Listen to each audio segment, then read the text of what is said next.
désormais sur la radio de l'Évangile, les cours du Déclin Correspondance, une émission de médias service diffusion MSD tous les mardis de 9h30 à 10h.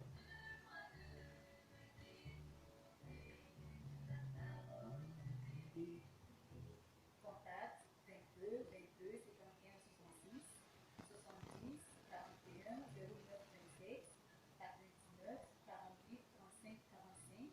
Email msdlomé2008@gmail.com. BP 60 254 vers Lomé Kourou.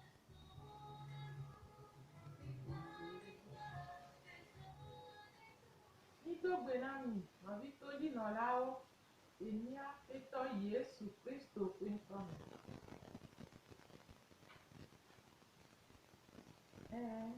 Yanọ̀bíó dọ̀gbédè láwọ Emmanuel Diamant àwùjábé ńkọ́ nígbàlẹ́sẹ̀ ǹdíkẹ́yà. Ìgbà bá dóbé ní àìdó ají ló àpétọ́ kámi ń bébé. Máa popo kalẹ̀ tán ní dó àpè náà. Dìpó plan nígbà wà lámì dó rẹ̀ dì. Elabena wenye amesike wọ̀mí eye òsán àgbègbọ̀bọ̀ dúnìàmì. Onami amenubebebe nkeke àmì àgbàsọ ọ̀dọ́ náà o. Papa mi gàbàdo mi bíọ́ wo amenubebe ní bíọ́ bẹ́ gbọ̀gbọ́ kọ̀pẹ́ ńtọ́ níbà nọ zine. Ene bá sọ́mi sọ wọ̀ ẹ̀dọ́ kò lè jí bẹ́ ní àwọn ǹdíkẹ́ ya. Nísọ èdò abẹ́ gọ̀mì jẹjẹ pé bí yí pátá dé wò yóò àmọ́ gbàgbé lára sí mi. Máa wúpé gbọ̀gbọ̀ ní bíọ́ bẹ́ na. Ètò jìnnà láwọn mísọ́ abẹ́ jù abẹ́ sùsù dà sí òwe bẹ́ náà ń tọ́ àgàrà jù ókú sùsù odò. Bẹ́ náà èèyàn kẹlẹ́ gbà tó ń díkẹ́ yà ní bá wọ̀nyún ẹ̀ náà mẹ́dẹ́ ní bá tó àmẹ́dẹ́ bẹ́ họ̀sẹ̀ dólè Jésù Kristo bí kọ́mẹ̀. Nísọ dọ́ọ̀tọ́ lè fi apáta dé àpò òjì pọ́pọ́tẹ́. Nísọ àpétọ́ pátá dé àpò òjì pọ́pọ́tẹ́. Nísọ mọ̀ àtọ́jà dà sí òmẹ̀. Bẹ́ náà wò ń tọ́ àbánà ní àdòmẹ̀. Eye wò tọ́ tètè náà dà pọ̀ mú sí àbúlé Jésù Kristo bí kọ́mẹ̀. Máa gbàgbé ní dé àpé náà ẹ̀làbẹ́ náà yọ jẹ́ gọ̀mẹ̀. Jésù Kristo bí kọ́mẹ̀. Amen. Amen. Enyo mi dàpẹ́rẹ́ tóbi náà láwọ́ àgbẹ̀rẹ̀ ọ̀lẹ̀ máa ń yọ ọ̀gbọ́n ọ̀lẹ̀ àṣìwọ̀ ọ̀lẹ̀ oúnjẹ ọ̀lẹ̀ ẹ̀dọ́ ọ̀pẹ́ ọ̀lẹ̀ àtẹ̀pẹ́sàtẹ̀pẹ́ ìkọlẹ̀ rẹ̀ sẹ̀lẹ̀ orúkọ máa ń gbàgbé pé nádó ọba làgbẹ̀ ẹ̀yẹ ọ̀lẹ̀ àgbàgbé tó rẹ̀ sẹ̀lẹ̀ àníjìnà àlàfáàjà àlàfáàjì ẹ̀nà abẹ́nà yọ máa ń fẹ́ ẹ̀yà ní kùnà pé tìpá gbó èyí sẹ́ni kí ní àgbàgbà rà kéré jì yẹ́nẹ̀ ẹ̀yẹ asọ́tẹ̀tọ̀ ọ̀lẹ̀ Jésù Kristo kọ̀ọ̀kan enyo mi le popo kuro fipote ní bọ̀bẹ̀ ẹ̀ha la Yesu ƒe ha àbàkọ́ ẹ̀yìn eye àbàkọ́ siala yẹ bena woawɔ tɔso amewo ƒe agbe ti gamea ne woatsɔ woɖutu ne nemanu la wosu aʋawɔla le gbɔgbɔ me ale gbegbe bena ẹ̀ha me nanɔ na mía katã tita mawu le gbe mianu bɔ mi le popo fiƒode ŋuti fiƒodea mi popo kuro ŋuti va yi mi popo kuro dzesi ame adre tsa ŋuti va yi egbe la mi da popo kuro esoƒe fika fiƒodea so meke egbe fiƒode ƒe nya fika eso emi gakpɔ egbea le fiƒodea ƒe soƒe fika eso la miakpɔ ƒe miakpɔ egbea miahlẽ Mose ƒe agbalẽ evelia kpukpui blave miahlẽ Mose ƒe agbalẽ evelia eta blave kpukpui gbã sɔyi ɖo amadea dzi egblɔ bena eye Mawu to nya siawo katã bena nye Yehowa wo Mawu si kplɔ wo tso kluvi nyinyiƒe me le Egiptenyigba dzi. Mawu bubu aɖeke meganɔ asiwò kpɔ kple ɖe nunye o. Megawɔ legba ɖeke na ɖokuiwò. Megawɔ nu siwo le dziƒo alo nu siwo le anyigba dzi alo nu siwo le etime le anyigba te la ƒe nɔnɔme o. Megaɖe tagu na wo o eye megasubɔ wo o elabena nye Yehowa wo Mawu la Mawu ʋãnu menye ame si doa fofowo ƒe vodada teƒe na ɖevi siwo lia fom na va se ɖe dzidzime etɔ̃lia kple enelia dzi. Ke amea kpe nane si wolɔm eye wowɔ nye se la dzi la ŋu. Amen. Ekpe do dzesi do bena so Mose ƒe agbalẽ ta ve kpukpi bla ve gbãsɔ yi ɖo amadea Mawu do se Mawu gblɔ nya ɖe be womasubɔ legba o, womasubɔ nu sia nu si ke ne le si me alo si dzi alo tɔgɔme o le enuawo me. Vɔa edzedzedzia nu si ke hena fiƒode va míaƒe agbe mea alo dukɔwo kɔƒe ɖewo le la wòle akpɔ fiƒodea eze hɔ̃ elabena nu si ke ne dagblɔ fifia ele edua me. Enu gbãtɔ si ke nana bena fiƒode nɔna dua me alo nɔna ame ƒe agbe mea enye vɔsamlekpui. Vɔsamlekpui ame eve le. Mawu tɔ le enyi míaƒe gbedoxɔ me fi ke mi subɔna Mawu le. Ke ŋgbe Abosam ƒe vɔsamlekpui tsã le eye mikpɔ vɔsamlekpui siawo la etɔwo, avewo, atiwo, ekpewo, nɔnɔme vovovowo eɖewo du ɖewo me la gakpo gbegblẽ wosɔ da ɖe wosɔ vɔsamlekpui ɖewo lia nye azikpe ati si ke wokpa wosɔ azikpe woɖo ŋkɔ ne be tɔkpe zikpe. Nu siawo nye vɔsamlekpui le anyigba dzi le amewo ƒe agbe me. Le vɔsamlekpuia ŋkɔ wɔna o, woblana nu le vɔsamlekpui gbɔ eye vɔsamlekpui ƒe nubabla tsã ema ɖo akpa eve. Mawu tɔ le ke ŋgblɔ ye Abosam tɔ tsã le. Mawu tɔ enyi bena ne wòdza ɖe srɔ̃a woblana nu ewɔna nukatema woblana nu le vɔsamlekpuia ŋkume nyɔnua kudo nusrɔ̃awo. Nenema tsã kloe la Abosam tsã ɖo nubabla wɔna kple yeƒe agbasiviawo. Nuke nye nubabla o, nubabla ame eve me wonɔna, ame eve dome wonɔna elabe nyi ese ɖe ke woame evea wogblɔ le afi ɖe woɖu zo. Wogblɔ nya ɖe be ame ɖe gblɔ ɖe nya si ke yewo va ɖu zo la, esi ke va ɖu zo la ame ɖeke meɖo nɔnɔme agblɔ nya ne gblɔ kpoa la tu alo la gblẽ enye soɖuɖu alo nubabla ye ame sugbɔ ƒomewo wɔ. Eye vɔsamlekpui nubabla menye be woaŋutɔ le ɖokui si ŋkɔe o. Vɔsamlekpui sa vɔsamlekpui la ele gbɔgbɔ ɖe me kpɔkplɔ te. Ele gbɔgbɔ ɖe me kpɔkplɔ te. Kpɔ ɖe ŋu nenye be eva va le bena vɔsamlekpuia enye etɔ eye minya be le tɔwo me la sigɔn ƒe ŋusẽwo, mami ƒe ŋusẽwo wole. Eye fifia eva va le bena wova bla nu kpakple nenema be tɔa kple ƒe gbɔgbɔ la nu si ke tona sona mea enye fiƒode. Mawu tɔa eke tona sona mea nye yayra. Mawu gblɔ yayra ƒe nya eye Mawu ɖo kpe ɖe dzi be migba legba o, migba ŋɖekpekpe le sime o, migba ŋɖekpe le gota ya ke ŋutina be nuwɔnawo la migba wɔwo na nyi etrɔ na mí o. Va egbe la trɔwo le ƒomewo me gbãgbãgbã zã eye ne trɔa kpe le ƒoa na be vɔsamlekpui dzi trɔa nɔna. Eye ne trɔ le vɔsamlekpui dzi la ame sia ame si ke ne do ta vo nɛ, ame sia ame si ke ne le subɔ etrɔa ko la ebla nu kpakple gbɔgbɔ vɔ sia alo legba sia alo vodu sia. Eye nu si ke tona sona mea ye mede mi le gblɔ be nye fiƒode eye fiƒode ɖeɖe koe o, mi va nɔna babla ɖewo te. Babla te koe mi va nɔna la medɔna ame dzi o eye babla sia la ŋkɔ hena vana le ƒomea me o. Eye babla sia te mi le la mi do ƒe gbɔgbɔ si ke te la woyɔna be ƒomegbɔgbɔ. Ame sia ame kloe la kple eƒe ƒome la eɖo gbɔgbɔ tɔxɔe ɖe alo ɖo gbɔgbɔ ɖe anyi si ke wosubɔna eye wosubɔ de tabu na eye ame sia ame le ƒomea me kloe la wodena tabu ne gbɔgbɔ sia.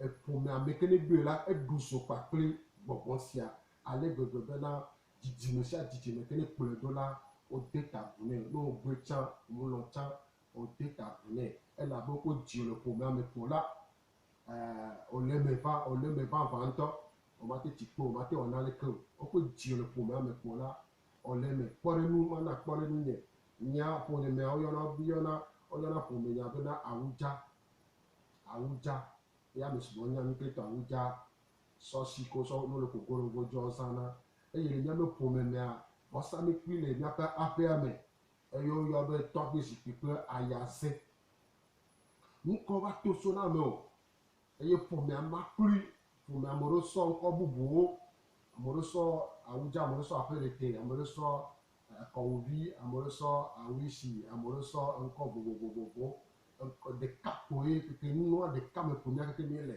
enye nu si ko to na so me la munɔ bɔtɛ ɖo ayaze tɔgbe zikpui vɔsamlekpui si ke ne le aƒea me tita la no ge le aƒea me la mele bɔtɛ ɖo nu ko gbɔ be ayaɖuɖu nu ko yɔna be dziɖiɖi nu ko yɔna be adɔmese nu ko yɔna be amegɔmeɖuɖu nu si ko nye nu gbegble ɖeɖe sɔŋ kpe to na so na nenema ƒe ƒomea me meta kpe ne mawu bena mawu ve mi be nya mekpɔ gome le nena ƒe nuwo me sɔ ye dzi la ame ɖewo lea wobe sa vɔ le ameɖiƒe wobe kɔnu le ameɖiƒe eye ameɖiƒe gbogbo le vɔsamlekpuiwo le fu zã vɔsamlekpui le ameɖiƒe fún ye gbɔgbɔwo wonɔna wa ase gbɔgbɔwo eku gbɔgbɔwo ame sia ame ke ne be sa vɔ alo be kɔnu le ameɖiƒe la enu si ke ne kplɔna ƒome sia do enye eku gbɔgbɔ eku ƒe gbɔgbɔ alo dɔléle vivi vovovowo edzibibiwo ne ƒe nɔ nenema nu kpɔ be dzeklo le ameɖiƒe be le dzi nyuie alo le dzi yayra so nenema nu gbɔ la amenye ekɔ le se ŋkɔ ne la obla nu kpakple eku gbɔgbɔ obla nu kpakple eku vodzu obla nu kpakple eku dzesu saragati ne tɔ amewo yɔ nɛ elabena la kpɔ be ƒome le me la eku kpata wo si na ke gbe kuna o ne wo la nɔ agbea exɔ blane tɔtsa na be edzidzi wa edɔvɔ dɔbarawo edɔ fitifitiwo lena nenema ma mewo la wokuna kpata womsena nu ɖeke gɔme o ne mi kpɔ be dzesi do be dzesi ame adre me la ame ɖewo xɔ abi tso luvɔ me so dzidzime elabe wosa vɔ le teƒe si ko ma sa vɔ le wa enye vɔsamlekpui sia la ehe eƒe nu si ko yɔna be vevesese nu si ko yɔna bena abi le luvɔ me nu ke kplɔna nenema me nua do yɔna ame ɖewo yɔna ɖewo be esanyɔnu alo esanusu si ko nye mami ƒe ŋusẽ ale gbegbe be zena nenema ma mea gbɔ mekpɔna hayahaya o ame ɖewo le wobe sa vɔ alo wobe kɔnu le tɔ gbɔ na wobe lewo le tɔ gbɔ eye wozã enuwo hamehame le tɔa gbɔ sɔbiɔ yayra alo sɔbiɔ sɔɖeɖe ame ɖewo lea womate de srɔ̃ wa wobe biɔ woata le tɔwo gbɔ mami ƒe ŋusẽwo gbɔ ke gbɔ wova de srɔ̃ ekɔ de srɔ̃a menɔna bɔtɔ ɖe na wo srɔ̃ɖeƒea nɔna kpitsa srɔ̃ɖeƒea sesẽna elabe gbɔgbɔ siawo la esi ko xɔ amewo do se la womate wɔna leke o elabena mamia ƒe ŋusẽa ege ɖe ƒomea me esrɔ̃ɖeƒea sesẽ ame ɖewo lea wode srɔ̃ gbea supe me nyɔ trɔ de ʋua mu nyɔ woba trɔ de ʋua mu nyɔ woɖi sa ɖewo le wodzidzi kplikplikplikplikplikpli le nusu kpadzi le nyɔnu kpadzi elabe nu ka ŋuti o vɔsamlekpui si ke ne le aƒea mea eso tɔgɔ ƒe nusẽwo gbɔ eye ame ɖewo lea par exemple kpɔ ɖe nu wosɔ gakpo gbegblẽwo sɔ da ɖe be enyi yewo ƒe ŋusẽ kple tɔwo la nu si ke hena vana nyi bena afɔku gbɔgbɔ si ke wosɔ nɔna la woyɔna ŋkua be egu alo guvodzi guvodzia nu si ke wɔna le ame ƒe agbe enyi bena edona klia me dzɔƒoʋẽ afɔku lanɔ dzɔ ɖe dziwò sakpete le ale gbegbe bena natrɔ naku gbidigbidi fi si ke amewo kpɔ yaya no nyanuwo le la no wɔ yi la nugbegble ko le kpɔ enu madiniwo si ke badoya be dzi kpɔ ena amewo yi aƒutawo xɔ nu yɛ ba ya ɖe yi la afikuku ko le xɔ le aƒuta ede sɔtɔ be eƒe ahedada efiƒoƒea ƒoƒuɖe ale gbegbe bena woakpɔ afikuku le aƒuta afi kuku alo atɔ kuku tí a nɔna kuta ɛdi sɔtiɔ bɛ na mu nɔbɔtɔ ɖe na mo egɔba ame sugbɔ ní sɔn fi da le biblia mea ní kpɔ ní gbogbo ɖo ní kpɔ par exemple kpɔ ɖe nu ame ɖe ƒe ƒome mea par exemple kpɔ ɖe nu pardon par exemple Abraham edadze be Sara ya edada yɛ ni ame ko hɛn le biblia la hɛn le Mose ƒe agbalẽ gbãtɔ me eta tabla ve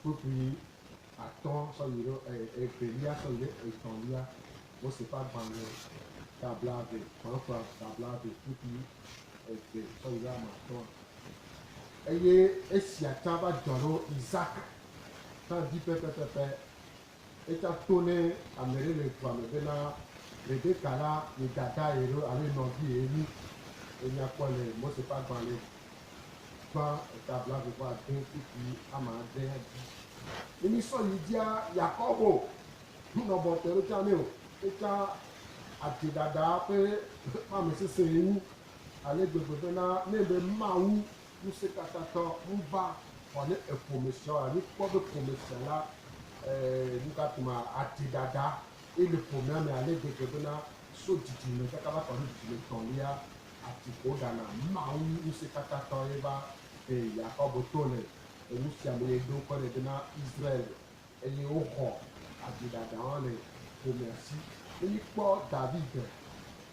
David si ke nye ahasiwɔla ewɔ ahasi David tɔ ewɔ ahasi kpakple nyɔnu ɖe ƒe nyakeke nyaklo eye evia Amon ewɔ nugbegble kpakple enɔvia nyɔnu le ƒomea me eye kpɔ to dzesia Absalom David ƒe vi edɔ kudo esrɔ̃ tsɔ ame srɔ̃ le gaglagbe eye ne mi va kpɔ Salomon si ke le tɔgbe kuku me la eva na be eƒe dzia trɔ ɖo Mawu gbɔ ro nyɔnu si gbogbo ke ɖe ŋuti la ena be nu sugbɔ dzɔ ne kpɔ ƒome ƒetsɔ la eɖe sɔ fiɔ bena gbɔgbɔ si ke ne le ƒomea mea enye ƒome ƒe gbɔgbɔ ƒome ƒe ŋusẽ ɖe wògbe o no tikpo dze le Togo nyigba dzi le fi dzi Amerika tsã wòle me no yi China tsã le do China me tsã wòle me elabe ƒome ƒe gbɔgbɔ ni ekplɔna me do Mawu ɖeka ŋusẽkatãtɔ ɖeka koe la te kplɔ no le nenema me nua me elabena ŋusẽ le si ele be ŋusẽkatãtɔ eti ta kpui ɖe la ƒome ƒe gbɔgbɔwo la wodo nutsitsi gbɔ yi no du lo me no yi kɔƒe lo me la no kpɔ kɔƒea me kaka kpɔ kɔƒea me kɔa vɔsamlekpuiwo sugbɔ avewo tɔ le etɔ tɔ le atitɔ le leke ƒome me anɔna le edua me no kpɔ du lo me la fiƒodea ɖewo foto eye va va le bena ɖekadzɛwo kudo ɖetugbiwo dzo le woaƒe kɔƒea me va tsi du gã me fiƒodea ele duwo si nu ale fiƒodea ɖewo le dukɔwo me la ebuna dumeviwo etu ɖɔ ƒu na gbe wòva wɔ nu la ɖo ta mo dzesi du ɖe ya le ya ameawo subɔ trɔ kaka wokpɔ ga wosɔ gasɔ tɔawu sɔ do sɔ do egbea no dua mea avi kuku ni papa me nya yi fiƒodea eɖe sɔ fiɔ bena nu ɖe kpetɔ ba dze le edzi na wo wotsɔ si va du gã me patapata le dua me ya no yɛ ma kɔ nu toto le mía ɖe dume le fie eye ɖe sɔ fiɔ be le Afrika nyigba dzia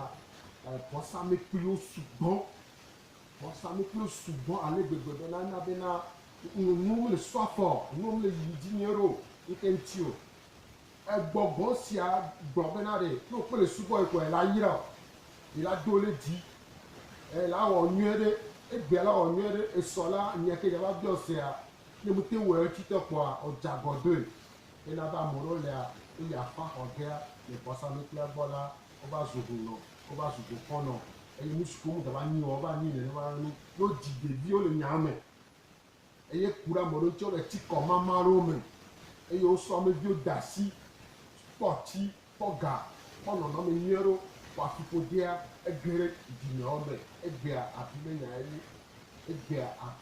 enyi ale gbegbe bena ne wòkpɔ ame ɖewo kaka kpɔ lea egbea gbogbotɔwo va subɔsubɔ va le gbedoxɔ me wole do gbe ɖa wole wɔ nu si ke ne dzia voa est-ce que moi décide de voir ça me prier le pommier et troller le pommier et au blanc pas prier que fipoter va là fipoter là on dans les non mais allez de là on m'a dit c'est mieux que ça gomme non gomme pompe bon moi ton ya to bonne to ya ton ya ni ko to bi aya ti e ye de ba de aya mo bi ta mo futie me o wona to ko na ga de go do pọ̀ gàtsa la pọ̀ le keke fia ala ta ya de fi me kata ame gbogbo le nya ƒome wo fu ŋu si ke ŋgɔ fu bɔbɔ kplɔ wo dzo yi ɖe sese kple aɖuku ɖuɖu ye wòanyi ne wo nua ebɔ le ƒome me gbagba sa eti ta míasɔ egbe kpa ɖe le kea ne ma sɔ bia ta kple amata me ne le kea fia na tobi me la wo. Yo nga pino mawu tsã ɖo aƒo agbeta onugɔme dede na amewo ta.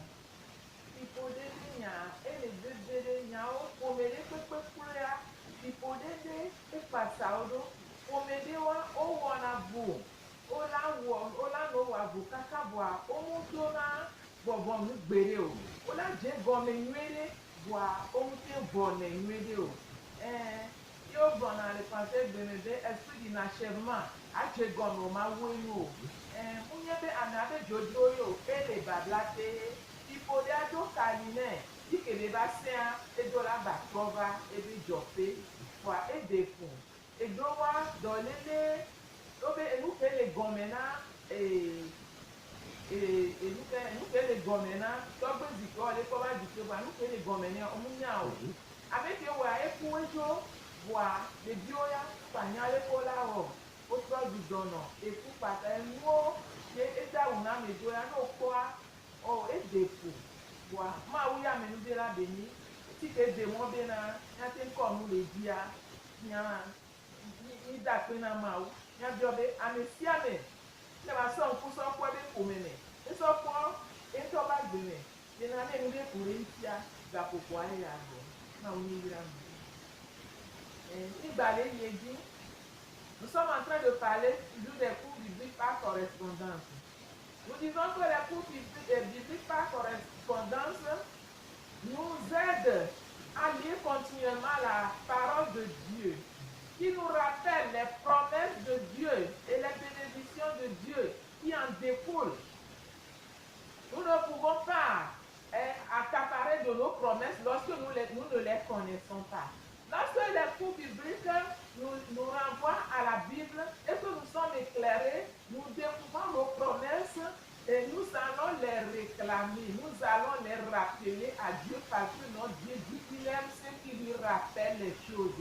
Et c'est par ça que les grandes choses vont s'accomplir dans nos vies. Les changements viendront dans nos vies parce que Dieu est fait, il est fidèle. Ce qu'il dit, il accomplit. Mais nous ne devons pas nous asseoir. Nous devons chercher continuellement que Dieu, nous devons chercher à grandir dans sa parole, à avoir une relation plus intime avec lui. C'est alors qu'il aura toujours ses regards sur nous parce que c'est une promesse. Alors nous vous encourageons de faire ces cours bibliques. Vous aurez plutôt un plus et non un moins dans votre vie. Donc, nous sommes en train de dire que nous avons fait des dépôts au niveau de centre communautaire Tocoin. Vous arrivez à l'accueil, vous allez toujours voir quelqu'un là-bas. Ils sont là-bas 24 heures sur 24 heures. À tout moment, vous allez là-bas, demandez seulement pour on vous donnera. Et nous avons aussi un dépôt au niveau de Petit Jésus, auto-école, face église Tocoin séminaire, catholique Tocoin séminaire. Donc, vous allez là-bas aussi, vous demandez, vous pouvez en avoir. Nous avons aussi un dépôt au niveau de centre communautaire B. Donc, vous allez là-bas, vous pouvez en avoir. Nous-mêmes, nous allons tout de suite vous donner nos contacts. Vous pouvez aussi venir directement chez vous. Et nous disons qu'on le fait par page imprimée ou bien par livre. Ça dépend de ce que vous pouvez faire. C'est très important. Occupez-vous pour des bonnes choses et non pour des choses inutiles. Et je pense que c'est un équipement pour tout chrétien. Que Dieu vous bénisse. Donc, pour ajouter, donc, ceux qui sont à Nicolas, au niveau de Boca, vous allez demander au directeur Chomto complexe scolaire Georges Mémorial. Nous avons déposé là où on enseigne mardi et mercredi. Nous avons déposé aussi là où on enseigne complexe scolaire Bâti du Togo, derrière Ancien radio Légende. Donc on est là-bas tous les jeudis de 7h à 14h.